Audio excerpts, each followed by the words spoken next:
এই আয়াতে বর্ণিত হয়েছে কিভাবে একজন মুমিন ক্রমে ক্রমে ঈমান হারায়, কিভাবে একজন মানুষ ঈমানের মতো মহামূল্যবান জিনিস পাওয়ার পরেও পরিশেষে তা হারিয়ে ফেলে। রাতারাতি কোনো ব্যক্তির ঈমান ধ্বংস হয়ে যায় না, একদিন সকালে ঘুম থেকে উঠে কোনো ঈমানদার ব্যক্তি মুনাফিক হয়ে যায় না। এটা একটা পর্যায়ক্রমিক প্রক্রিয়া। এই প্রক্রিয়াটি এই নিরন্তর বাণীতে প্রকাশিত হয়েছে, বালা অবশ্যই তোমরা আমাদের সাথে ছিলে, ওয়ালাকিন্নাকুম ফাতানতুম আনফুসাকুম। আমি প্রথমে সহজ অনুবাদ বলছি, পরে ব্যাখ্যা করব। ওয়ালাকিন্নাকুম ফাতানতুম আনফুসাকুম। 1 নম্বর, তোমরা নিজেরাই নিজেদের বিপদগ্রস্ত করেছ। আরবিতে ফাতানা শব্দটির অর্থ হচ্ছে কোনো কিছুতে পরীক্ষাতে ফেলা। স্বর্ণ গলিয়ে তার খাদ ফেলে দিয়ে ধীরে ধীরে বিশুদ্ধ করার প্রক্রিয়াটিকেও ফাতানা বলা হয়। স্বর্ণ নিখাত করার প্রক্রিয়াটি কিন্তু সহজ নয়, বরং এটি একটি যন্ত্রণাদায়ক দহন প্রক্রিয়া। ফাতানতুম আনফুসাকুম এর অনেকগুলো ব্যাখ্যা আছে, তবে আজকের খুতবার জন্য একটা বিষয়কে হাইলাইট করব। তুমি নিজেকে বারংবার জেনে বুঝে এমন পরিস্থিতিতে ফেলেছ যেখানে তোমার ঈমান পদে পদে কঠিন পরীক্ষার সম্মুখীন হবে। এখানে জিনিসটা বোঝার চেষ্টা করুন, ঈমানের জন্য ক্ষতিকর হবে জেনেও আপনি বারবার নিজেকে এমন পরিবেশের সম্মুখীন করেছেন এবং নিজেকে বুঝিয়েছেন আমি এটা সামলে নিতে পারবো। আপনি নিজেকে এমন সব বন্ধু আত্মীয় স্বজন দিয়ে পরিবেষ্টিত করে রেখেছেন যারা খারাপ কাজ করে, খারাপ কথা বলে, অশ্লীল জিনিস দেখে, কিন্তু আপনি নিজেকে বুঝিয়েছেন আমি তাদের মতো না। আপনি বারবার ওই সব পরিবেশে যেতেন, আপনি এমন সব আড্ডায়, জায়গায়, পরিস্থিতিতে দিনের পর দিন, মাসের পর মাস, বছরের পর বছর মিশেছেন। আপনি নিজেকে প্রবোধ দিয়েছেন এইসব আমার উপরে কোনো প্রভাব ফেলবে না, সবাইকে প্রভাবিত করলেও আমাকে করবে না। এমনিতেই তারা ঈমান হারা হয়ে যায়নি। ঈমান ধ্বংসের প্রথম ধাপটি হচ্ছে অসৎসঙ্গ। তারা নিজেদেরকে সন্দেহজনক পরিস্থিতিতে ফেলে রাখত, আর তারা ভাবতো এতে তাদের উপর কোনো প্রভাবই ফেলবে না। আমি একটি হালকা উদাহরণ দিব, আশা করি পয়েন্টটা আপনারা বুঝতে পারবেন। বাসায় যখন অনেক তেল মশলা দিয়ে রান্না করেন তখন সারা বাড়িতে সেই গন্ধে ভরে যায়।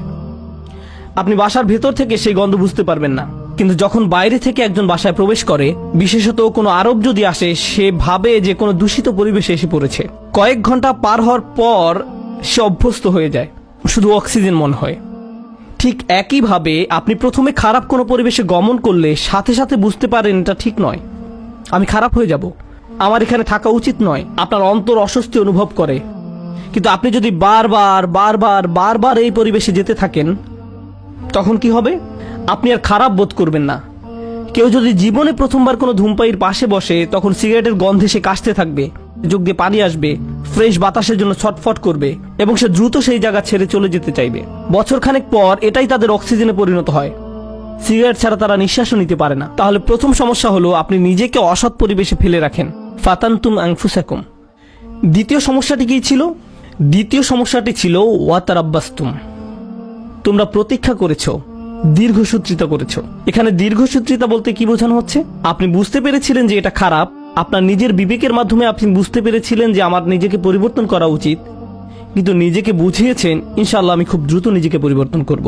আমি জানি নিজেকে পাল্টাতে হবে, আমি জানি এটা খারাপ, শুধু এই সপ্তাহ পরেই আমি সম্পূর্ণ ভিন্ন মানুষে পরিণত হব। বেশি না, আর একটা সেমিস্টার 2 মাস ওই বকে যাওয়া বন্ধুদের সাথে থাকবো, তারপর আমি অন্য কোর্স নিব। এখন ওদেরকে রাগানো ঠিক হবে না। আমি জানি এটা খারাপ, শুধু এই 1 মাস আমি এসব করব। আর এই 1 সপ্তাহ, এই আর 1টা বা 2টা পার্টি, 1টা 2টা ড্রিঙ্কস, এভাবে আপনি নিজেকে বলতে থাকেন। আর সামান্য একটু এই 9-10 মাস পরেই তো রমজানে সব ছেড়ে দিব, পুরাই চেঞ্জ হয়ে যাব। আমার প্ল্যান আছে হজে যাওয়ার।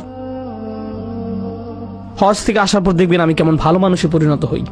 এভাবে আপনি নিজেকে বলতে থাকেন, আর সামান্য একটু, কিন্তু সে পর্যন্ত আমার জন্য দোয়া করতে থাকুন।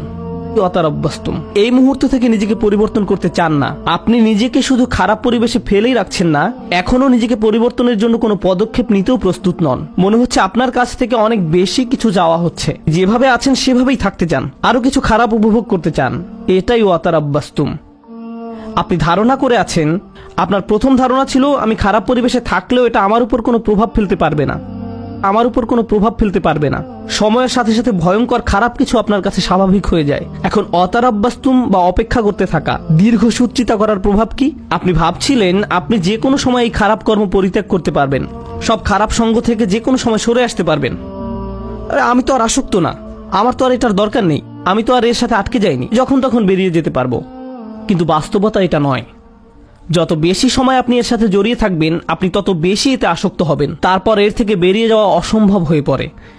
আপনি আষ্টে পৃষ্ঠে মাথা পড়েন, সম্পূর্ণ ডুবন্ত অবস্থায় নিজেকে আবিষ্কার করেন। আপনি এখন জানেনও না এই পরিবেশের বাইরে সুস্থ জীবনের মানে কি। এরপর আপনি নিজেকে বলতে শুরু করেন, অনেক দেরি হয়ে গেছে, আর সম্ভব না। এরকম ঘটার পর এক অপরাধ বোধের জন্ম নিবে। আমি বহুদিন ধরে এত এত পাপ কাজ করে আসছি, আমার আরো অনেক আগেই তওবা করা উচিত ছিল, এখন অনেক দেরি হয়ে গেছে। নিজেকে খারাপ ভাবতে অথবা মনের ভেতরে অনুশোচনা নিয়ে বেশি দিন কাটাতে কেউই পছন্দ করে না। তখন শয়তান এসে বলবে, তুমি এত অপরাধ বোধে ভুগছো কেন? তোমার তো কোনো দোষ নেই। এই ইসলাম নামের জিনিসটাই তোমার মনের ভেতর যত অপরাধ বোধের জন্ম দিয়েছে।